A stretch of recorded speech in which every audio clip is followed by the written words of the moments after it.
Existe um tipo de registro que, por sua natureza, nunca deveria levantar suspeitas. São as gravações contínuas, aquelas feitas para documentar o óbvio. Um ambiente estável, um som previsível, longos e longos períodos de silêncio. Quando funcionam como deveriam, essas gravações quase nunca são ouvidas por ninguém. E este caso começou justamente porque uma delas nunca terminou. O sistema era incrivelmente simples. Consistia em um gravador de áudio ambiental, automático, instalado discretamente em uma área técnica de circulação restrita. A sua função não era investigativa. Ele não foi projetado para captar conversas com clareza, nem para espionar ninguém. Sua única finalidade era monitorar os níveis mínimos de ruído exigidos por norma de segurança. Era o tipo de equipamento que só é consultado quando algo já deu muito errado. E foi exatamente o que aconteceu. Durante uma manutenção de rotina, um técnico notou algo estranho. O arquivo de áudio associado àquele gravador específico estava com um tamanho anormal. Era grande demais, muito além de qualquer padrão que fosse considerado aceitável ou mesmo possível para aquele dispositivo. A curiosidade o levou a verificar os metadados do arquivo.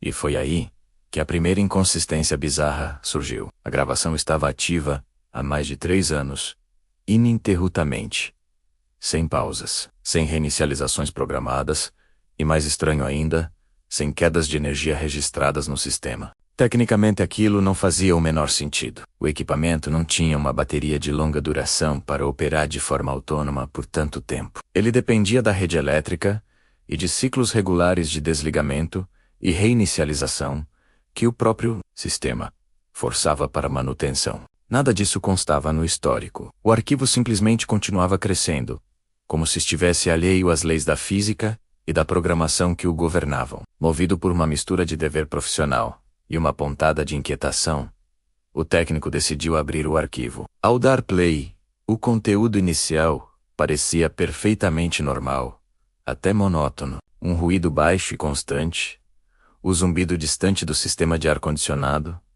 a leve vibração estrutural do prédio. Eram sons que o cérebro humano aprende a ignorar em questão de segundos. Minutos se passaram sem qualquer alteração.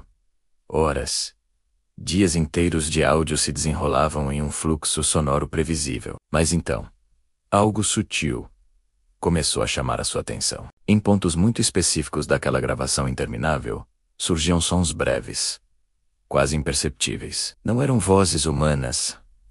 Não eram passos. Não correspondiam a nenhuma atividade que pudesse ser identificada naquele local. E o mais desconfortável era que havia um padrão que desafiava a lógica. Esses sons estranhos sempre apareciam um pouco antes de qualquer evento físico que era registrado por outros sistemas de segurança do prédio. Por exemplo, em um trecho específico da gravação, um estalo curto e seco aparece no áudio. Exatamente 4 minutos depois, um sensor de presença é ativado no corredor adjacente. Em outro momento, uma vibração rápida e metálica surge na gravação. Pouco tempo depois, o sistema registra que uma porta foi aberta.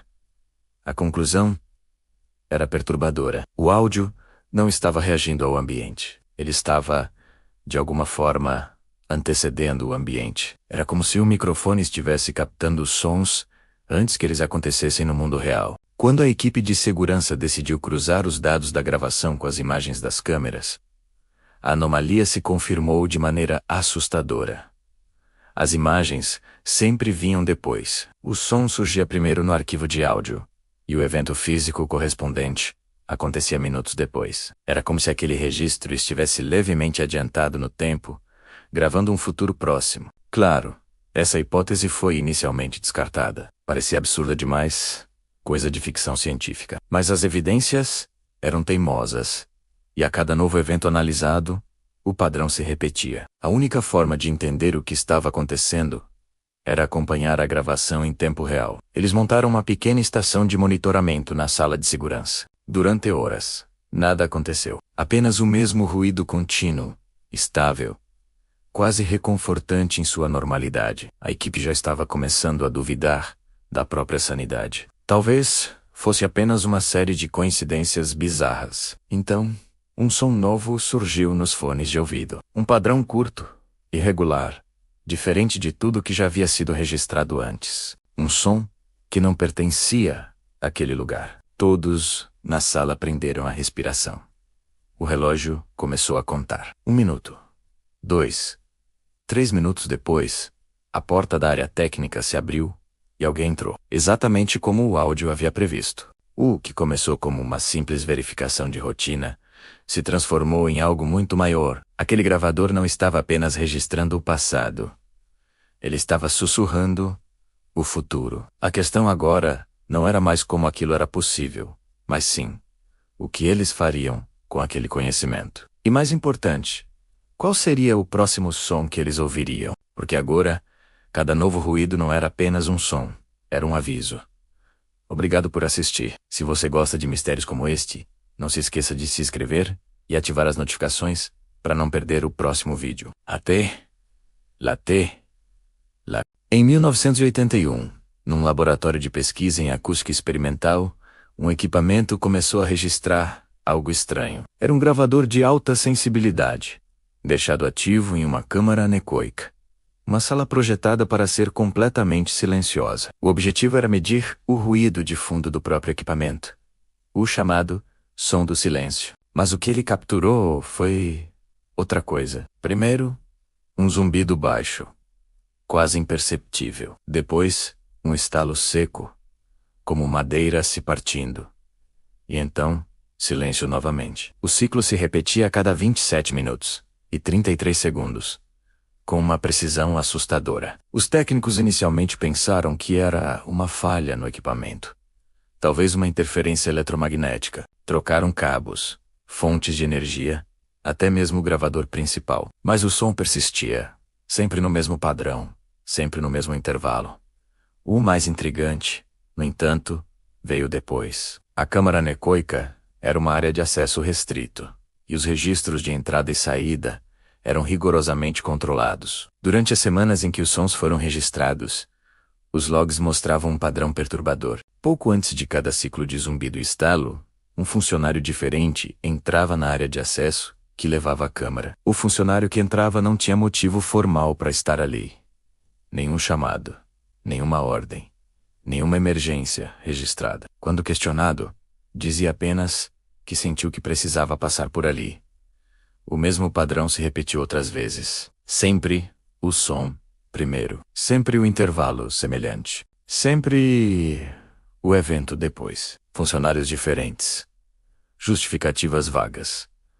Nenhuma conexão aparente entre eles. Era como se a gravação tivesse, de alguma forma, influenciando o comportamento das pessoas, atraindo-as para perto, mesmo que elas não soubessem o porquê. A equipe de pesquisa, liderada por um físico chamado Dr. Aris Thorne, ficou obcecada. Eles tentaram de tudo para entender a origem do som. Colocaram mais sensores na sala, de todos os tipos: térmicos, de pressão, eletromagnéticos. Nenhum deles registrou qualquer anomalia que pudesse explicar o áudio. A sala estava, para todos os efeitos, perfeitamente silenciosa e estável. A única coisa que detectava algo era o microfone. A gravação se tornou um enigma vivo dentro do laboratório, um fantasma nos dados. A precisão do intervalo era o que mais incomodava Thorne. 27 minutos e 33 segundos. Não era um número redondo, nem parecia corresponder a qualquer fenômeno natural ou ciclo de equipamento conhecido. Era específico demais para ser uma coincidência. Decidiram então tentar o mais óbvio: desligar o gravador. O comando de parada foi enviado ao sistema. A interface do software aceitou o comando, sem retornar uma mensagem de erro, mas também sem confirmar a conclusão da tarefa. O arquivo de áudio, no entanto, simplesmente continuou crescendo. O contador de tempo no arquivo continuava a avançar, segundo por segundo. Removeram o equipamento fisicamente. Desconectaram o microfone, a interface, a fonte de alimentação. Levaram tudo para fora da sala. Mas o arquivo de áudio, localizado no servidor central do laboratório, permaneceu ativo. recebendo dados como se o microfone ainda estivesse perfeitamente conectado. Era um silêncio digital ocupando espaço, tempo sendo registrado a partir de uma fonte que não existia mais fisicamente. O fluxo de dados era mínimo, mas contínuo, preenchendo o arquivo com um silêncio absoluto, pontuado apenas pelo zumbido e pelo estalo, a cada 27 minutos e 33 segundos. O pânico começou a se instalar. Aquilo não era uma falha técnica, era algo que desafiava a lógica da tecnologia que eles mesmos haviam criado. Quando tentaram isolar o arquivo corrompido, algo ainda mais estranho aconteceu. O sistema, de forma autônoma, copiou o arquivo para os sistemas de backup mais recentes, aqueles considerados de missão crítica. A gravação foi tratada pelo sistema como um dado essencial, com prioridade máxima. Nunca era marcada como uma falha ou um erro a ser corrigido. Nenhum dos administradores de sistema se lembrava de ter configurado essa prioridade. Era como se o próprio sistema de arquivamento tivesse decidido que aquela gravação era a coisa mais importante que ele continha e que precisava ser preservada a todo custo. Os anos passaram. O laboratório foi modernizado. Os servidores foram trocados. Mas a gravação persistiu. Ela migrava de sistema para sistema, sempre se mantendo ativa. Hoje, mais de 40 anos depois, a gravação continua ativa. Ninguém mais tenta ouvi-la por longos períodos. O som repetitivo e a estranha sensação que ele causa se tornaram um tabu entre os poucos que conhecem sua existência. Eles apenas verificam, de vez em quando, se novos sons surgiram. E raramente, muito raramente, eles surgem um clique diferente, um sussurro indecifrável, que dura uma fração de segundo. E quando esses novos sons aparecem, algo muda no ambiente do laboratório logo depois. Uma porta que não costuma ser usada é encontrada aberta. Uma rotina de segurança que se altera sem aviso. Uma decisão importante tomada por um diretor, sem uma justificativa clara. Pequenas anomalias na realidade que ecoam as anomalias no áudio. Essa conexão levou a uma nova e aterrorizante teoria. Talvez o áudio não esteja registrando o som do ambiente. Talvez ele esteja, de alguma forma, escrevendo a realidade, marcando o instante exato em que algo ainda vai acontecer. O zumbido e o estalo não seriam um registro do passado, mas um gatilho para o futuro. O funcionário que se sentia compelido a caminhar por aquele corredor não estava reagindo a um som. Ele estava sendo movido pelo evento que o som estava prestes a criar. A gravação não é um documento. É um roteiro, e talvez esse registro nunca tenha sido criado para documentar o som, mas para garantir que certos eventos, por menores que sejam, nunca deixem de acontecer. A gravação não ouve o mundo, ela sussurra para ele, e o mundo obedece. E o som mais assustador de todos não é o zumbido ou o estalo, é o silêncio entre eles. O tempo que a gravação leva para decidir o que vai acontecer.